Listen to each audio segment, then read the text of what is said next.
രണ്ടാം വർഷ മെഡിക്കൽ വിദ്യാർത്ഥിയായ സിദ്ധാർത്ഥിൻ്റെ മരണവുമായി ബന്ധപ്പെട്ട ദുരൂഹതകൾ നിലനിൽക്കുകയാണ്. ഇന്ന് ഗവർണർ അടക്കം സിദ്ധാർത്ഥിൻ്റെ വീട്ടിൽ സന്ദർശിച്ചു.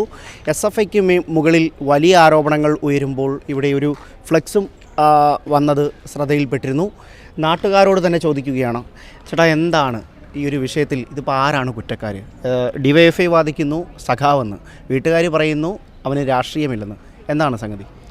ഇതിൻ്റെ യഥാർത്ഥത്തിലുള്ള സംഗതി എന്ന് പറയുന്നത്, ഇതിന് വളരെ വ്യക്തമായി തന്നെ SFIയുടെ യൂണിയൻ ചെയർമാനും അതിൻ്റെ ചെയർപേഴ്സണും അവിടുത്തെ യൂണിറ്റ് അംഗങ്ങളും കൂടി ചേർന്നാണ് ഈ മർദ്ദനം ക്രൂരമായ, അത് ഇന്ന് വരെ കേരളം കണ്ടിട്ടില്ലാത്ത ക്രൂരമായ മർദ്ദനത്തിലൂടെ അദ്ദേഹത്തിനെ റൂമിനകത്തിട്ടും വളരെ മൃഗീയമായി മർദ്ദിച്ച് മൃതപ്രാണനാക്കി കെട്ടിത്തൂക്കുകയാണ് ഉണ്ടായത്. അപ്പോൾ അതിൻ്റെ പ്രതികൾ ആരാണെന്ന് ഇവിടെ എല്ലാ കുട്ടികൾക്കും മീഡിയയ്ക്കും ആരെടുത്ത് ചോദിച്ചാലും ഇവിടെ അറിയാം SFI ആണെന്നുള്ളത്.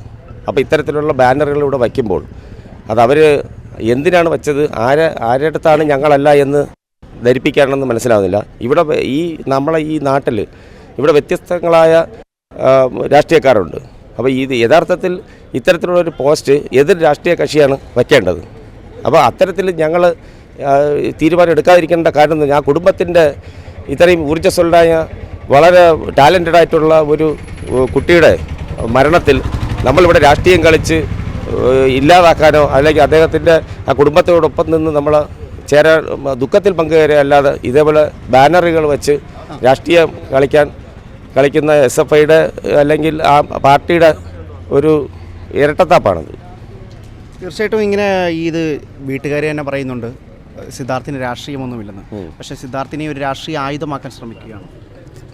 തീർച്ചയായും. കാരണം സിദ്ധാർത്ഥിന് അങ്ങനെ ഒരു രാഷ്ട്രീയം ഉള്ളതായിട്ട് എന്ന് വെച്ചാൽ SFI മാത്രമുള്ള ഒരു ക്യാമ്പസാണത്.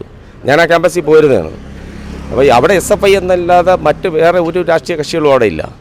അപ്പോൾ സ്വാഭാവികമായിട്ടും സിദ്ധാർത്ഥിന് അവിടെ നല്ലൊരു ഫോട്ടോഗ്രാഫറാണ്, അതുപോലെ തന്നെ ക്ലാസ് റെപ്രസെൻറ്റേറ്റീവായി 1-ാം വർഷം തന്നെ. അപ്പോൾ അത്തരത്തിൽ ഇവർക്കെന്തോ ഒരു ഇതുണ്ടാവാം, ഒരു അസൂയ ഉണ്ടാവാം ഈ സീനിയേഴ്സിന്. അപ്പോൾ അങ്ങനെ ഇത് ഈ ഇത്തരത്തിലുള്ള റാഗിങ്ങിലൂടെ തന്നെ പുള്ളിയെ വകവരുത്തിയതാവാം.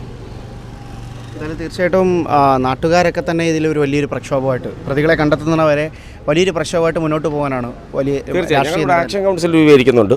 ആക്ഷൻ കൗൺസിൽ രൂപീകരിച്ചിട്ട് എല്ലാ പ്രതികളെയും പിടിക്കപ്പെട്ടില്ല എന്നുണ്ടെങ്കിൽ ഞങ്ങൾ ആ കുടുംബത്തോടൊപ്പം നിന്ന് ആക്ഷൻ കൗൺസിൽ രൂപീകരിച്ച് വേണ്ട വലിയ പ്രക്ഷോഭം തന്നെ ഉണ്ടാവും.